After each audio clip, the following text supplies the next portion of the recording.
요한일서 1장 5절에서 10절 우리 한 절씩 교독하겠습니다. 우리가 그에게서 듣고 너희에게 전하는 소식은 이것이니 곧 하나님은 빛이시라 그에게는 어둠이 조금도 없으시다는 것이니라.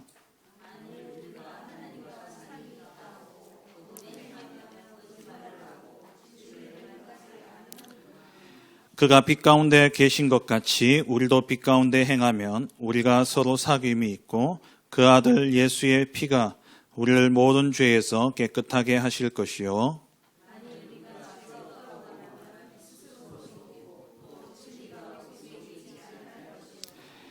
만일 우리가 죄를 자백하면 그는 미쁘시고 의로우사 우리 죄를 사하시며 우리를 모든 불의에서 깨끗하게 하실 것이요. 만일 우리가 범죄하지 아니하였다 하면 하나님을 거짓말하는 이로 만드는 것이니 또한 그의 말씀이 우리 속에 있지 아니하니라. 아멘. 오늘 5가지 확신 가운데 네 번째, 죄사함, 죄 용서의 확신입니다.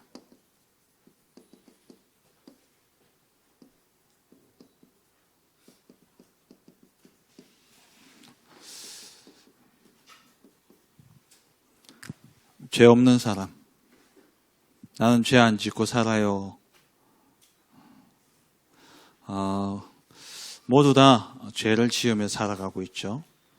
행위를 하지 않더라도, 내가 죄를 짓는 행동을 하지 않더라도 성경에는 죄에 대한 생각도 죄다라고 말씀하고 있습니다. 효인이 어디 갔어요? 그냥 오세요. 주보, 왜, 누가 없어요? 네. 어른들은 주보 그렇게 필요하지 않으시니까. 네. 우리 애들 5명밖에 없는데 2배로 뽑는데도 모자라네요. 네. 오늘 말씀의 5절 말씀을 보시면은요. 성경책은 가지고 다니세요. 알았죠? 성경책 집에 없으신 분 사줄게요. 우리 중고등부 재정 쓰는 데도 없는데 성경책 없는 친구들은 성경책 꼭 예배 시간 성경책을 가지고 다니세요. 목사님의 말을 통해 듣는 것도 중요하지만 그보다 더 중요한 것이 하나님이 기록된 말씀으로 주신 성경을 통해서 확인하셔야 됩니다. 그래서 목사님 설교는 말도 많지만은 성경 구절을 많이 이야기하죠. 왜냐? 제 말이 아니라는 거예요. 목사님의 생각을 여러분들에게 전하는 게 아니라 하나님의 말씀을 가지고 여러분들에게 전달하는 겁니다. 그래서 항상 말씀으로 확인을 하셔야 돼요. 목사님이 이야기하는 게 성경의 말씀으로 확인되어져야 되지, 이게 사람의 말로 생각되어져 버리면 그냥 좋은 말, 내 마음에 내 기분에 좋은 말로 그냥 그렇게 흘릴 수가 있어요. 근데 하나님의 말씀은 내 마음에 안 들어도 하나님의 말씀이거든요. 그래서 항상 여러분들 성경책을 들고 다니시고 성경 말씀을 늘 확인하시고, 그리고 집에 가셔서는 성경 구절들을 하나하나 여러분 좀 찾아보시고 또 읽고 보시고 그러셔야 돼요. 그리고 진짜 말씀이 여러분들 속에 묵상되어지고 풍성하면은 기도도 달라지게 되어 있어요. 맨날 똑같은 기도 아니에요. 진짜 말씀이 내게 딱 언약으로 붙잡히면 그 말씀이 내 기도로 나오게 되어 있습니다. 그래서 성경 꼭 확인하시고 오늘 5절 말씀 보세요. 우리가 그에게서 듣고 너희에게 전하는 소식은 이것이니 곧 하나님은 뭐라고요? 하나님은 빛이시라. 하나님 빛이에요. 그에게는 뭐가 없다고요? 어둠이 조금도 없다 그랬어요. 어둠은 물리적으로 존재하지 않습니다. 어둠이라는 것은 존재하지 않는 거예요. 어둠은 빛이 없는 상태예요. 빛이 없기 때문에 어둠이라는 게 존재하는 것처럼 느껴지지만 사실 어둠은 빛이 비춰지면 어둠이라는 게 사라지게 되어 있습니다. 빛이 되신 하나님이, 그 하나님에게는 어둠이 있겠어요, 없겠어요? 빛이 있으면 어둠이 없어요. 그죠? 그래서 어둠이 하나도 없다 말씀하시죠. 그러면 이 하나님의 자녀인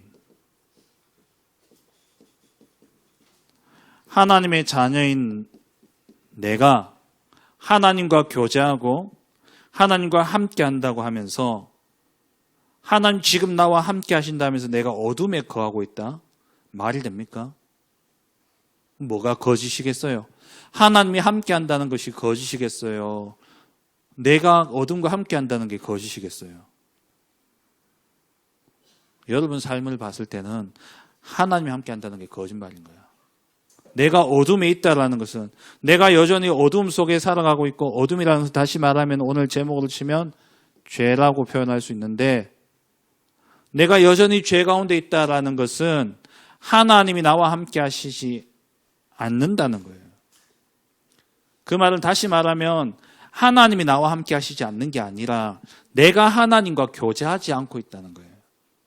내가 하나님의 말씀대로 살아가고 있지 않기 때문에, 내가 하나님은 나와 함께 하심에도 불구하고 내가 자꾸 어둠을 만들어내고 있는 거예요. 그래서 6절 말씀에 우리가 하나님과 사귐이 있다고 하면서 어둠에 행하면 거짓말을 하는 거예요. 무슨 거짓말? 하나님과 교제한다는 게 이게 거짓말이라는 거예요. 그리고 진리를 행하지 아니한다는 겁니다. 그가 빛 가운데 계신 것 같이, 하나님이 빛 가운데 계신 것 같이 우리도 빛 가운데 거하면 우리가 서로 사귐이 있고 하나님과 사귐이 있는 것이고, 그 아들 예수의 피가 우리를 모든 죄에서 깨끗하게 하실 것이다. 우리가 빛 가운데 행하면, 하나님의 말씀대로 행하면 하나님과 사귐이 있고, 하나님과 사귐이 있으니까 어두움은 물러가게 되어 있죠. 어두움은 빛이 없는 상태이기 때문에 빛이 임하면 어두움은 물러가게 되어 있는 거예요. 그래서 어두움은 물러가게 되고 모든 죄에서 깨끗하게 된다라고 말씀하고 있습니다.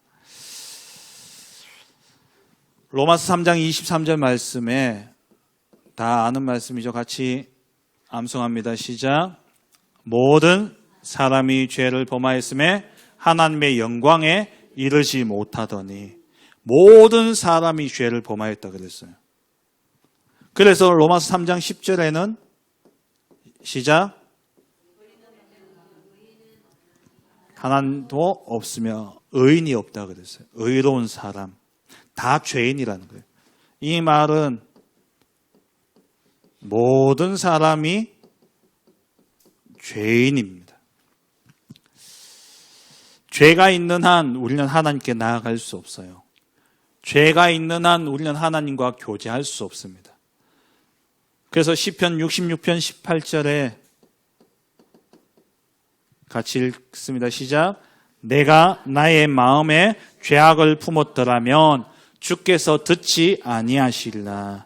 내 마음에 죄악을 품었다면 하나님 내 기도를 듣지 않으신다는 거예요. 하나님과 우리 사이에 가로막고 있는 것이 뭐냐? 죄입니다. 그럼 죄가 뭘까요?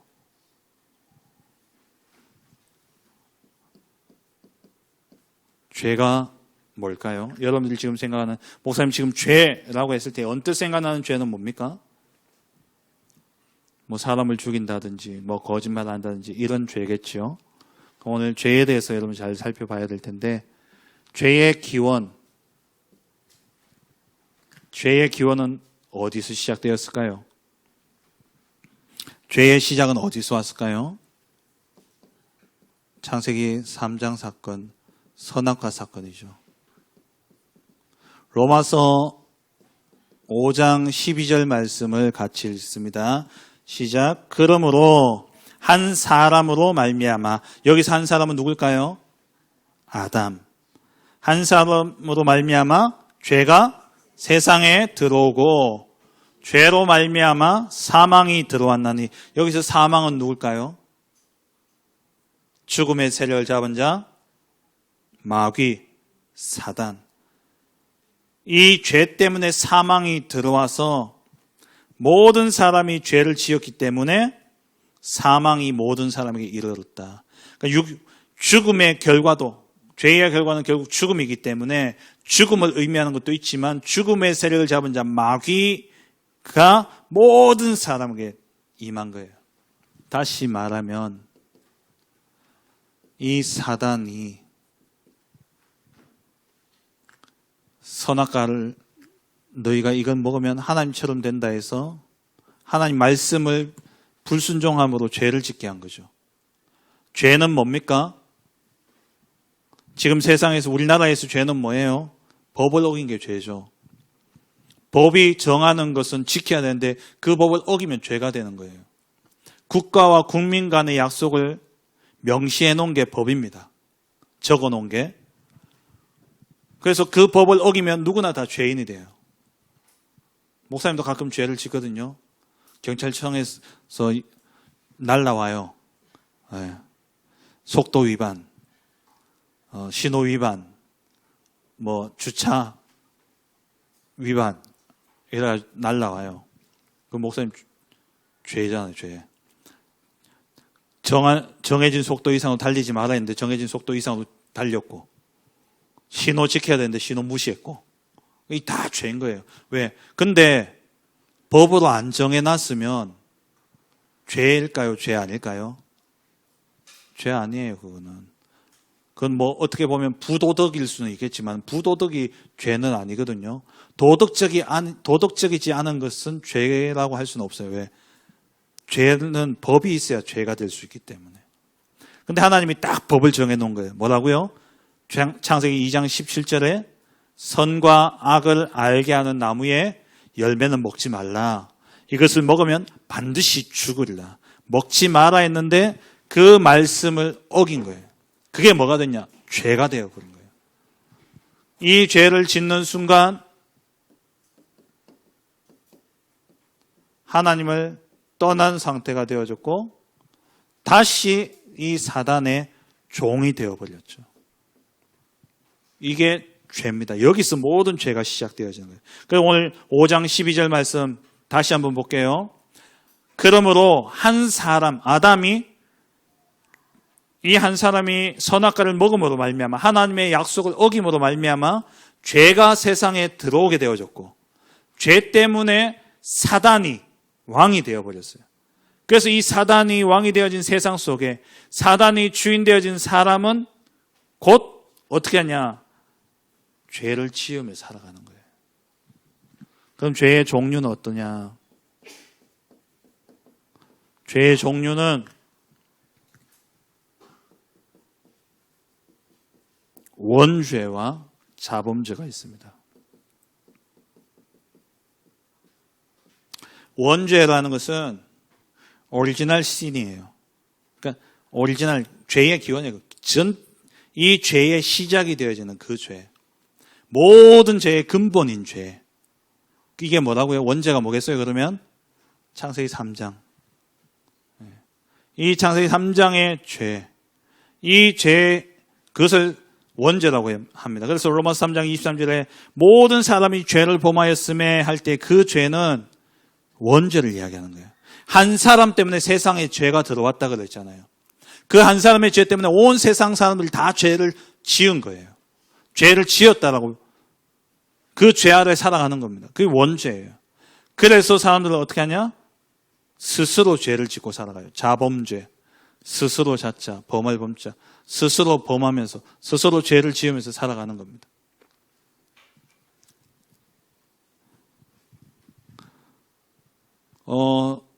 여러분 꼭 기억해야 될 것은요. 죄를 짓기 때문에 죄인이 아니에요. 죄인이기 때문에 죄 지으며 살아가는 거예요.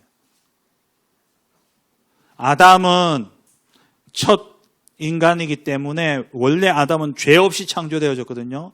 죄 없는 아담은 죄를 지었기 때문에 죄인이 되어버렸어요. 근데 이 아담 때문에 죄가 조금 어려운 말일 수도 있는데 전가되어지는 거예요. 전가라는 건 전부 다 이게 전달되어졌다는 거예요. 그 죄가 우리에게 전달되어진 겁니다. 옛날 조선시대에 노예 제도가 있었죠. 노예가 아이를 낳으면 그 아이는 뭐가 됩니까?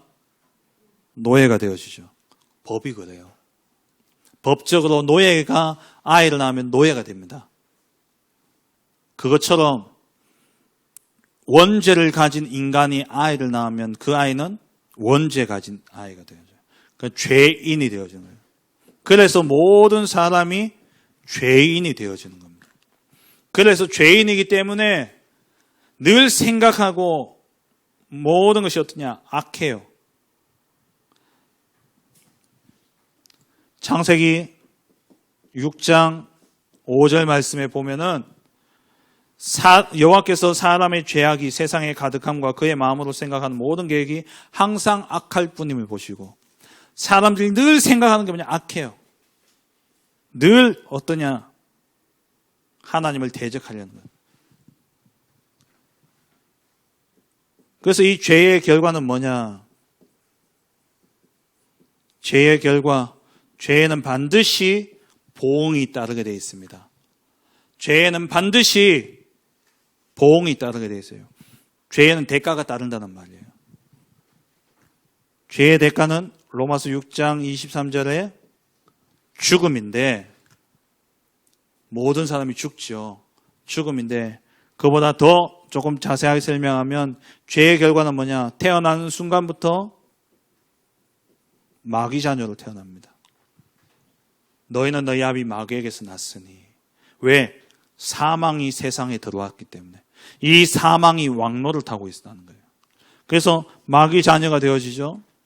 그래서 사람들은 스스로 이 문제를 해결할 수 없어요. 근데 몸부림칩니다. 그게 우상숭배입니다.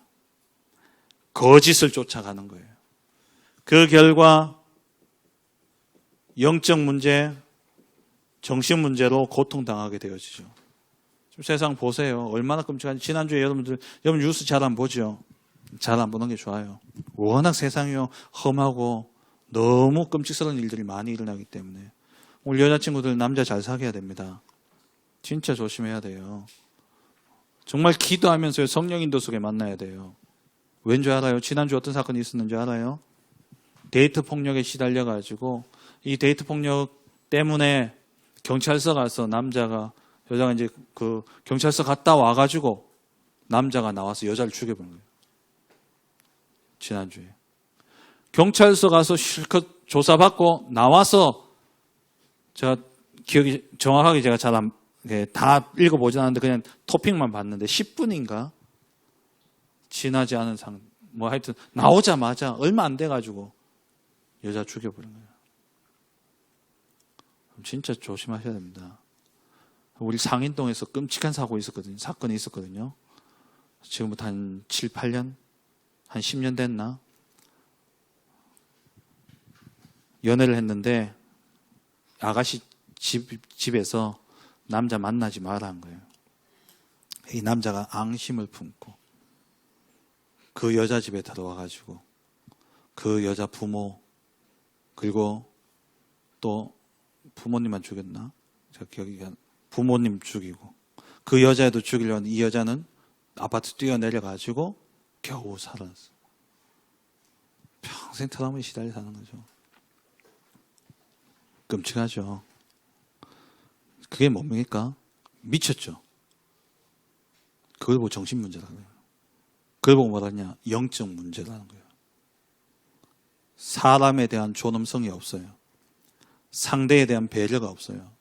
다 자기 생각, 자기 마음, 자기 기분, 자기 감정. 진짜 조심하셔야 돼요. 정신 문제. 그리고 육신의 고통 가운데 살다가 결국에는 지옥 가는 겁니다. 이걸 고스란히 후대에게 물려주는 거예요. 이 죄의 결과. 그럼 죄는 뭐냐? 한마디로 이야기하면 윤리도덕적인 그런 국가에서 정해놓은 그런 법을 어기는 게 죄입니다만은 하나님 앞에서의 죄는요, 하나님을 대적하는 것. 다시 말하면 하나님과 방향 맞지 않는 것. 그게 죄예요. 죄라는 단어의 어원이 뭐냐면은 죄가 이렇게 화살을 쏘았을 때에 이 화살이 날아가서 어딜 맞아야 되냐? 관역을 맞아야 되는데 관역을 벗어난 거기서 나온 말이 죄예요. 그러니까 이 화살이 정확하게 날아가서 관역에 딱 꽂혀야 되는데 관역을 벗어나는 게 죄라니까요. 우리의 삶의 모든 방향이 하나님과 맞아야 되는데 하나님과 방향이 맞지 않는 그걸 보고 뭐라 했냐? 죄라고 이야기하는 거예요. 그 시작이 뭐냐? 왜 우리는 하나님과 방향이 맞지 않게 살아갈 수밖에 없냐? 세상 임금, 세상 신, 이 사단이 나의 주인 되어 있기 때문에 그래서 우리는 평생 살아가는데 의롭게 산다고 살지만 죄 가운데 살아가는 겁니다. 죄인이기 때문에. 죄인이 아니면 의롭게 살려고 노력하면 돼요. 그런데 우리는 신분 자체가 죄인이기 때문에 이건 어쩔 수가 없는 거예요. 그래서 우리에게는 뭐가 없냐? 해결책이 없습니다. 죄를 해결할 능력이 우리에게 없는 겁니다. 왜 그렇습니까? 원죄를 해결할 수 없어요.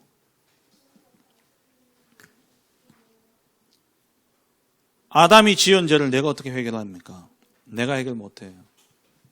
그리고 이 죄 때문에 들어온 결국 죄를 짓게 한 배경에는 누가요? 사단이 있는데 이 사단을 이길 수 없잖아요.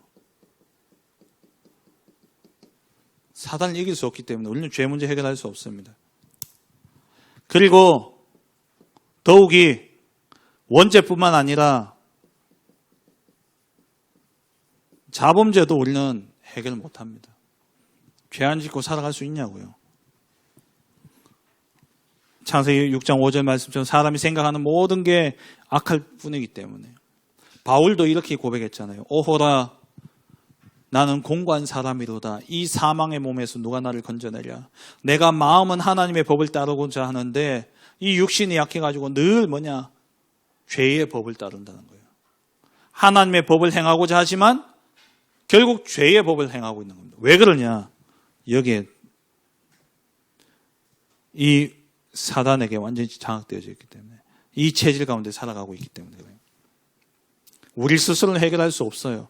그러니까 바울이 고백했는 것은 내게 그 능력이 없다는 거예요. 내게 이 문제를 해결할 능력이 없다라는 겁니다.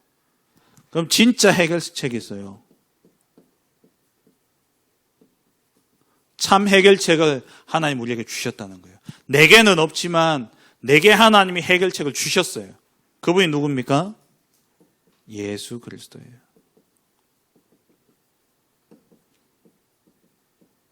참 제사장 되신 그리스도께서 마가복음 10장 45절에 인자가 온 것은 섬김을 받으려 함이 아니라 도리어 섬기려 하고 자기 목숨을 많은 사람의 대속물로 내어주려 하려 합니다. 우리의 대속물이 되셔서 우리의 죄를 해결하시고 참 왕이 되셔서 요한일서 3장 8절에 하나님의 아들이 나타나신 것은 마귀의 일을 멸하려 하심이라. 하나님의 아들이 오신 것은 마귀의 일을 멸하러 오셨어요. 마귀의 권세를 예수님이 이기신 거예요. 참 왕이 되신 것이죠. 그리고 이 예수님이 하나님을 떠나서 우리가 결국 죄 가운데 살아갈 수밖에 없기 때문에 하나님과 함께 할 수 있는 참 선지자로 우리에게 길을 열어주셨습니다. 요한복음 14장 6절에 내가 곧 길이요 진리요 생명이니 나로 말미암지 않고는 아버지께로 올 자가 없느니라. 그리스도. 이 그리스도를 우리에게 보내어 주신 것이죠. 구약에 그리스도를 보내시겠다 약속하시고 이 예수 그리스도로 말미암아 죄사함 받는 그것을 우리에게 모형으로 주신 게 희생 제사입니다. 양을 잡아서 피를 드림으로 죄사함을 받죠. 그럼 이 제사는 어떻게 지내냐? 여러분이 죄를 지으면 죄 용서를 받기 위해서 양을 가져와요. 양을 가져와서 제사장 앞에 딱 서서 내가 양의 머리에 손을 얹고 기도합니다. 왜? 내 죄가 용서받아야 되기 때문에 내 죄가 이 양에게 다 옮겨지도록 기도하는 거예요. 하나님, 나의 모든 죄가 이 양에게 옮겨지게. 그럼 그 기도를 하나님 들으시고 하나님이 내 죄가 이 양에게 다 옮겨졌다라고 인정하시는 겁니다. 그럼 나는 이제 깨끗해요. 근데 아직 죄 문제가 남아있잖아요. 이 죄의 삭은 사망이기 때문에 죽음을 통해서 죄 문제가 해결되어져야 되기 때문에 양을 죽이는 겁니다. 양을 누가 잡냐? 제사장이 잡는 게 아니라 양을 드리는 사람이 잡아요. 양을 잡아서 피를 받습니다. 이 피를 제사장이 받아가지고 피를 제단 뿔에 바르고 그 번제단 밑에다 뿌림으로써 피는 생명을 의미하기 때문에 나는 이 양과 같이 죽었지만 이 피로 말미암아 다시 살아난 거예요. 죄 없이.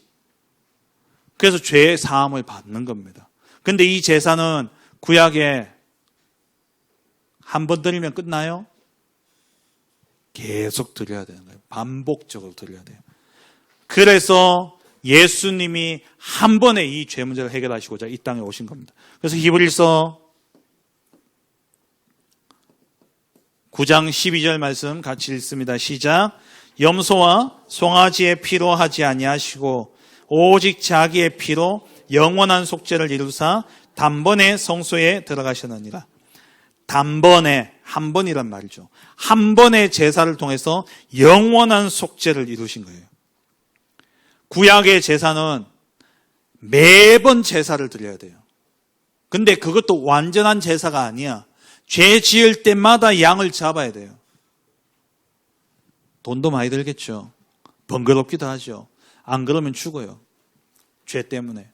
그래서 죄 사함 받기 위해서 매번 제사를 드려야 되는데 하나님이 이 번거로운 제사를 한 번에 해결하신 거예요. 그분이 그리스도예요. 히브리서 10장 19절에서 20절 같이 또 읽습니다. 시작. 그러므로 형제들아 담력을 얻었나니 그 길은 우리를 위하여 휘장 가운데로 열어놓으신 새로운 살 길이요 휘장은 곧 그의 육체니라. 아멘. 구약의 성소에 보면 휘장, 이런 커튼이요 두꺼운 커튼이 쳐져 있어요. 이 커튼을 중심으로 해서 공간이 두 개로 나뉘어지는데 하나는 지성소고 하나는 성소예요. 제사장이 성소에는 마음대로 다닐 수 있는데 지성소는 1년에 딱 한 번만 들어갈 수 있어요. 속죄일 날. 이 휘장을 지나서 들어가요. 그 휘장 넘어 지성소에는 뭐가 있냐? 언약궤가 있습니다. 언약궤. 그 언약궤의 속죄소라고 우리의 죄를 사함받고 그 언약궤 위에 하나님이 늘 함께 계시는 거예요. 근데 휘장이 가려져 있기 때문에 우리가 마음대로 못 가요. 언제 1년에 한 번 양의 피를 들고만 들어갈 수 있는 거예요. 근데 그 휘장을 예수님이 십자가에 죽으시면 그 휘장이 찢어졌어요. 그래서 오늘 말씀 휘장이 곧 그의 육체니라. 예수님이 죽으심으로 이 육체가 찢어짐으로 창에 찔림으로 휘장이 찢어진 거예요. 그래서 하나님과의 사이에 막혀진 담이 완전히 허물어진 겁니다. 그래서 우리는 이제 그리스도만 붙잡으면 죄와 상관없이 우리는 하나님과 통할 수 있게 되는 거예요. 왜? 그리스도가 죄 문제를 완전히 해결하셨기 때문에. 오늘 조금 어려운 내용처럼 들릴 수도 있습니다만은 결론에서 쉽게 이야기할게요. 그래서 우리는 요한복음 1장 12절에 예수님을 믿고 영접하기만 하면 됩니다. 그럼 죄 문제 해결돼요. 말씀 맺겠습니다. 하나님은 우리가 죄가 없기 때문에 의인이라 하지 않으셨어요. 죄는 있지만 죄 문제를 해결받았기 때문에 의인이라는 거예요. 하나님 우리를 의인이라 부르시죠. 그걸 칭의라고 이야기합니다. 우리가 예수 그리스도를 믿는 순간 우리는 더 이상 죄의 종이 되어지지 않아요. 물론 그렇다고 우리가 이 땅에서 그럼 죄 안 짓고 살아가냐? 죄 짓죠. 근데 문제는 중요한 것은 뭐냐면은 하나님이 그 죄를 묻지 않는다는 겁니다. 언제? 그리스도 안에 있으면. 로마서 8장 1장 1절 2절 중요한 말씀입니다. 1절 보세요. 시작. 결코 뭐가 없다? 정죄함이 없다. 정죄가 뭐예요? 죄를 묻는 거예요. 너 이런 죄 지었지. 너는 이렇게 죄를 지었기 때문에 너는 이제 죄인이야. 이 말이에요. 근데 그리스도 예수 안에 있으면 뭐가 없다고요? 뭐가 없다고요? 죄가 없는 게 아니에요. 죄는 있어요, 우리가. 우리가 살아가면서 죄 짓잖아요. 근데 죄에 대해서 묻지를 않는다니까요. 묻지를 않아요. 죄에 대해서 묻지를 않아요. 왜? 내가 그리스도만 딱 붙잡으면 그리스도 고백하는 순간 하나님은 어떤 죄도 묻지 않으시는 거예요. 이 말은 죄 짓지만 죄 마음대로 짓고 다녀라는 말은 아니에요. 진짜 하나님과 함께하는 오늘 읽었던 본문처럼 하나님과 사귐이 있으면 죄에서 멀어지게 돼 있어요. 죄 안 짓게 돼 있어요. 근데 죄를 지을 수도 있어요. 근데 그 지은 죄를 사단은 어떻게 하느냐? 마귀는 자꾸 마귀의 별명이 뭐냐면 참소하는 자예요. 참소하는 자. 참소하는 자는 말은 뭐냐? 그러니까 죄를 자꾸 덜쳐내고 야, 네 이 죄 지었지? 야, 정현석 너 이 죄 지었지? 야, 너 최수인 이런 죄 지었지? 그러면서 자꾸 내 지은 죄를 덜쳐내가지고 막 부끄럽게 만들고 이렇게 하는 게 사단이 하는 짓이야. 지금 이름 안 불려줬다고 너는 의로운 것처럼 생각하는데 너 다 똑같은 거야. 현주 뭐 실금 현석이 왜 쳐다보는데? 우리 시원이도 마찬가지, 목사님도 마찬가지고 죄 안 짓는 건 아니라 그럼 죄를 지어요. 근데 이 죄를 사단은요 매일 뭐냐 나한테 자꾸 죄책감 느끼게 만들어요. 시달리게 만들어요. 근데 죄책감이 필요해요. 왜? 그래야 우리는 그리스도를 붙잡거든요. 그리스도를 붙잡아야 돼요. 그리스도 안에 있으면 뭐가 없다고요? 정죄함이 없다. 우리는 사실 회개하라 하면 옛날에 목사님 복음 잘 모를 때 신앙생활 할 때 어떻게 했냐면요. 교회에서 수련하고 나면은 마지막 날 캠파이어를 해요. 캠파이어를 하는데 불을 막 장작씩 펴놓고 막 불 질러요. 그 캠파이어 하기 전에 종이를 한 장씩 나눠줘요. 네가 지었던 죄 다 쓰라고. 그 종이 한 장가 안 되더라고요. 뭐 거짓말 했는 것도 있고 학교 갔다 오는 길에 제 어릴 때는요 4km를 걸어 다녔기 때문에 여름에 지나다니면 수박밭 지나가면 목사님 몰래 수박 깨먹고 이랬거든요. 그런 거 하면 다 어떻게 씁니까? 죄 쓰라니까 쓸 거 얼마나 많은지. 그래야지 죄 용서 받는다는 거예요. 아닙니다. 하나님은 이사야 43장 25절에 나를 위하여서 너희 죄를 기억하지 않는다 그랬어요. 나는 죄를 도말하는 자니 나를 위해서 너희 죄를 기억하지 않는다 그랬어요. 하나님 우리의 죄를 다 기억해가지고 야, 너 이 죄 지었는데 너 왜 회개 안 해? 이렇게 안 하신다니까요. 그냥 어떤 죄든 뭐 하면 되냐? 주 예수 그리스도가 지금 내 안에 나의 구주요 나의 주인 되심을 고백하게 될 때에 하나님은 그 죄에 대해서 더 이상 묻지 않으시는 겁니다. 근데 착각하지 마세요. 이렇다고 죄 마음대로 짓고 다니라는 거 아니에요. 진짜 그리스도가 주인 되신 사람은 이 양심에 찔려가 죄를 못 짓게 돼 있어요. 성령이 주인이 되시면. 근데 그럼에도 불구하고 실수할 수 있다는 거예요. 근데 그 실수하는 걸 가지고 사단은요 자꾸 공격한다니까요. 야, 네가 그러고도 어떻게 하나님 자느냐? 네가 그런 잘못했는데, 네가 그런 죄를 지었는데 어떻게 네가 하나님 자느냐라고 할 때에 그때 주는 그리스도시요 살아계신 하나님의 아들이시니다. 이 고백하면 하나님은 더 이상 우리에게 죄를 묻지 않으셔요. 죄는 누가 심판하느냐? 마귀가 심판하는 게 아니에요. 죄는 하나님이 심판하시는 거예요. 하나님이 심판하시는데 그 심판주 대신 하나님은 우리에게 죄를 묻지 않는다는 겁니다. 그래서 2절 말씀 또 중요하죠. 2절 말씀 같이 읽습니다. 시작. 그러므로 그리스도 예수 안에 있는 이는 그리스도 예수 안에 있는 생명의 성령의 법이 죄와 사망의 법에서 법이 두 가지가 나오죠. 두 가지 법이 나와요. 하나는 생명의 성령의 법. 또 하나는 죄와 사망의 법. 법이 두 가지예요. 여러분들 어느 법을 지켜야 되는 사람입니까? 어느 법 아래에 살아가는 사람이에요? 죄와 사망의 법 아래에 살아가는 사람입니까? 그리스도로 말미암아 생명의 성령의 법 아래에 살아가는 사람입니까? 생명의 성령의 법 아래. 생명의 성령의 법은 죄를 묻지 않으셔요. 죄를 따지지 않으셔요. 그리스도 언약 붙잡으면 돼요. 이 말씀을 또 잘못 오해하면 계속 목사님 자꾸 이야기하는 이유가 뭐냐면 이래 이야기하면 꼭 이상한 사람들이 또 시비를 걸어요.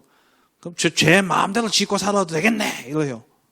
그건 등신 같은 소리가 어디 있습니까? 그건 초등학교도 유치원도 못 나온 사람들이 하는 이야기야. 그거는 이 말의 의미를 모르겠어요. 제 마음대로 지으라고 제가 이야기합니까? 아니에요. 하나님의 자녀임에도 불구하고 죄 지을 수 있다는 거예요. 그럼에도 불구하고 우리는 죄에 대해서 하나님 묻지 않으시는데 사단은 자꾸 죄책감을 갖도록 만들어서 하나님 떠나게 만드는 거예요. 그리고 오늘 제목이 뭡니까? 오늘 제목 뭐예요? 시작. 죄 사함의 확신. 이미 죄는 그리스도 안에서 다 끝난 겁니다. 그럼 결론 중에 결론은 뭐겠습니까? 뭐 하면 된다고요? 그리스도 딱 붙잡으면 돼요. 그리스도 붙잡으면 나는 더 이상 죄와 사망의 법의 지배를 받지 않아요. 죄와 사망의 법에 지배받는 사람은 성공하고도 망하는 겁니다. 세상 사람들 가운데 선을 행하고 착한 일하고 열심히 잘 살았는데도 불구하고 지옥 가는 거예요. 왜 그러냐? 죄인이기 때문에 그래요. 죄인이기 때문에 그래요. 내가 죄를 안 짓고 의롭게 살았다 하더라도 그 사람 신분은 죄인이기 때문에 지옥 가게 되는 거예요. 근데 우리는 그리스도로 말미암아 의인이 되었기 때문에 우리는 생명의 성령의 법 아래 지배를 받기 때문에 죄를 묻지 않으시는 거예요. 죄책감이 일어나고 내가 죄를 지었을 때는 그리스도만 붙잡으면 하나님은 그 죄를 덜추어내지 않으시는 거예요. 그래, 너 죄는 다 사함 받았어. 그래서 여러분들 절대 죄책감에 시달려서 죄책감을 느끼는 건 필요합니다. 그래야 예수 그리스도를 붙잡아요. 근데 그 죄책감에 사로잡혀가지고 난 하나님 앞에 부끄러워서 못 나간다. 그런 분 많이 계셔요. 어른들 가운데. 내가 이런 죄를 지었는데 하나님 앞에 부끄러워서 어떻게 나가요? 아니에요. 그럼에도 불구하고 우리는 그리스도 딱 붙잡고 하나님 앞에 당당히 서야 되는 거예요. 그래야 살아요. 안 그러면 죄 때문에 죽습니다. 사단은 그걸 노리는 거예요. 오늘 이 말씀 여러분 꼭 기억하시고 너무 중요한 말씀입니다. 여러분 평생에 진짜 어두움이 아니라 이제는 빛의 자녀처럼 행해야 돼요. 오늘 오후 예배 때도 말씀드릴 텐데 여러분은 이제 어둠이 아닙니다. 빛이에요. 그럼 빛의 자녀처럼 행해야 돼요. 그럼에도 불구하고 내 속에 어둠이 틈탈 때가 있는데 그때마다 그리스도 이름 붙잡으면 하나님은 그것 때문에 다시 사망에 이르도록 내버려 두지 않으십니다. 이 죄 사함의 확신 가지고 승리하는 우리 렘넌트들 되시기를 주의 이름으로 축원합니다. 하나님 감사를 드립니다. 우리 렘넌트들 정말 그리스도로 말미암아 죄와 사망의 법에서 생명의 성령의 법으로 옮겨져서 더 이상 정죄함을 받지 않는 줄 믿사오니 우리 렘넌트들 사단의 이 참수하는 소리에 속지 않게 하시고 흔들리지 않게 하시고 그 어떤 상황 속에서도 오직 그리스도만 붙잡음으로 말미암아 참된 자유와 해방 누리는 우리 렘넌트들 되게 하여 주옵소서. 감사드리며 예수님 이름으로 기도합니다. 아멘.